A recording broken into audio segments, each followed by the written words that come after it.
Welcome to our temperate food forest. It's 5 years old now and just pumping with so much life and abundance. It's just so heartwarming, and really looking forward to sharing and delving into the nitty-gritty in this video.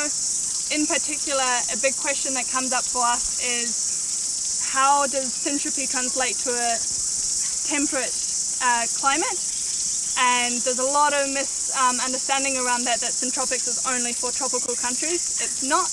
The principles and the practices are the same, just the details and how it's applied changes, and that's what I'm going to get into in this video. But for the most part, I'm going to voice record myself outside of the space because I'm hearing the cicadas pretty strong. But yeah, just want to dive in there and recap, give an update on this lush food forest that we've put into squares down here in our temperate zone. So yeah, enjoy.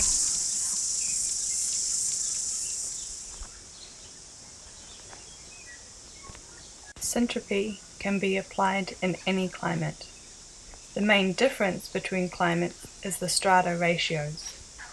You can see here how the main sun capture that is happening is in our low strata, with this high emergent, and in this case deciduous, canopy.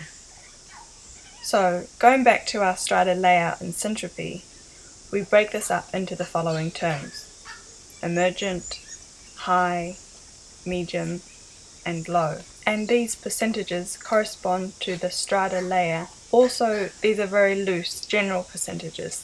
This will change according to the age, season, and specific plants that you use, but it's a good general breakdown. So first up we have our emergence. Ideally, these are deciduous trees to allow that extra sunlight in winter. And also, some fruiting crops require frost to bud, so having a deciduous canopy for that as well is beneficial.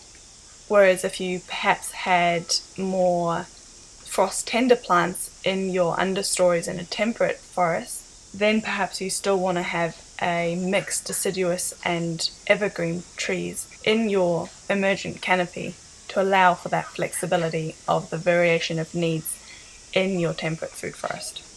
Then we have our high strata, where our main crop trees situate. These may be our apples, our stone fruit, our nuts.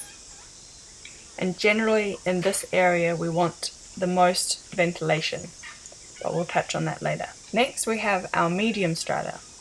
These are generally our berry crops, so blueberries, mulberries, and also our mulching crops.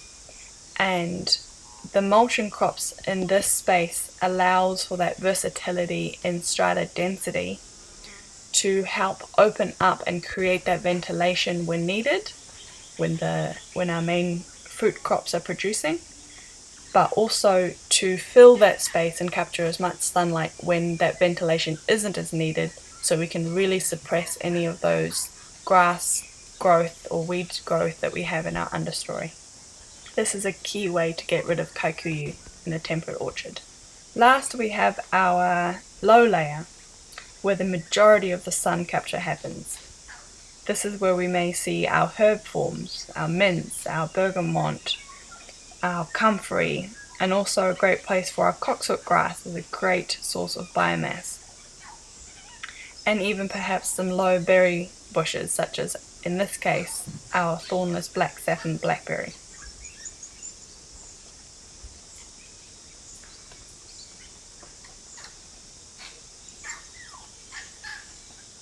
So scanning over our emergent canopy now, you can see it's quite light.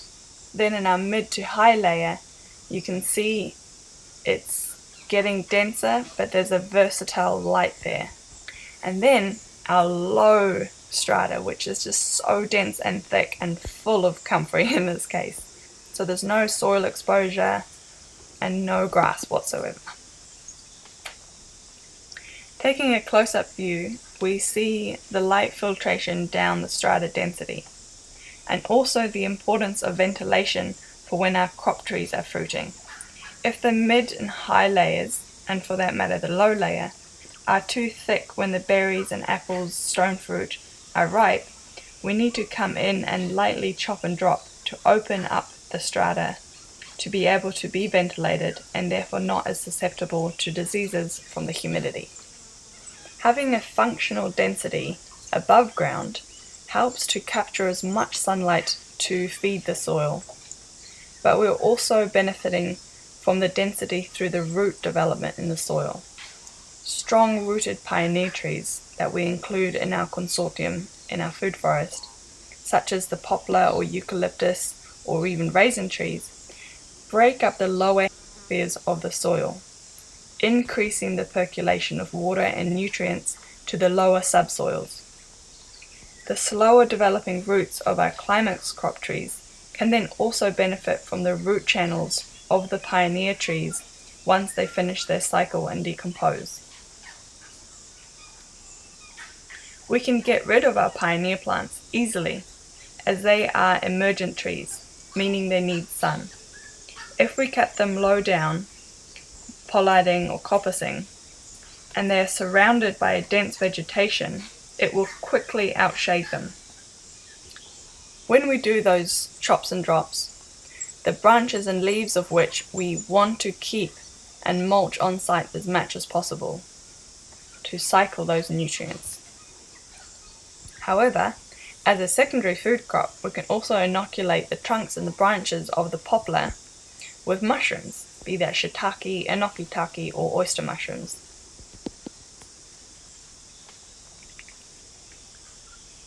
So we can either let them be pollarded or coppiced, emergent trees, to regrow and continue to be biomass and nutrient pumps, or we can fast track the decomposition of these trees out of our system by also inoculating their stumps with mushrooms. Then the whole ground will one day spring up with mushrooms and we have another crop in the system. Here's a close-up of one of the guilds in the temperate food forest. You can see here all the different layers of all the different plants that we have just in this one vertical scan up the strata of our food forest here. You can see it's functionally dense because of the diversity we have here. So this food forest, as I mentioned before, is 5 years old, and our primary biomass propellers at this moment are our emergent poplars, which we are crown lifting and soon to be doing our first pollarding in this space, which we'll no doubt capture in a video. Really excited about that. And our other main propeller of biomass in this system is our comfrey. It's been an incredible source of biomass in that understory. We've been cutting it back pretty much every month, and each time it's this lush regrowth full of vitality and nutrients for the soil. So here we have in miniature a little dream team. It's our poplar trees with our main cropping tree. When we plant a tree in an amended hole, we create this illusion we are in a fertile, abundant succession phase. Planting fast-growing pioneer trees next to them develops the soil further down where we didn't get to amend, ensuring that our trees will not be sitting in a bucket stagnating against hard soil in 2 to 5 years. Having pioneers you can plant by stake is also super handy, as they can instantly act as living stakes to steady the young tree in the wind while it develops its young roots. The fast-growing branches of the poplar also act as a quick wind shelter and sun protection for, again, the young sensitive tree. So with this combination, we get stability, fertility, and shelter, plus an additional crop of mushrooms in future perhaps. And by all means plant some herbs, berries in the planting hole too, and you then have yourself a mini little food forest. So to summarize, the whole orchard here is broken up into individual squares with a border of comfrey, a climax fruit tree in the middle, 4 poplar stakes surrounding the main central tree, mulberries in each corner, elderberries in the other corners, Japanese raisin trees at one end and a blueberry at the other, blackberries at each side, and Jerusalem artichokes or yacon filling the gaps. All in one 10 square meter block, each exactly the same pattern, so management is easier. And it's so lush. Thornless blackberries are climbing up the poplars or nestling in mulberry trees, and apples are just starting to produce, and also mulberries, lucky to be found. The kararu, the wood pigeon, is a mighty competition, but hey, you just got to plant more, right? So as a rough breakdown, when you plan your food forest, jam-pack it with crops, pollination and biomass plants for every year in its growth at every strata. Get the right density and replicate from there. Just start with your 10 square meter guild, get that really nice and functional and learn from it, and then when you're ready, just replicate that out. But the worst thing you want to do is go too spread out, too thin, too far, and you're just going to be chasing your tail, trying to retrofit it, trying to deal with the grass that keeps coming up or the weeds that show up, or just general lack of vitality from the lack of density.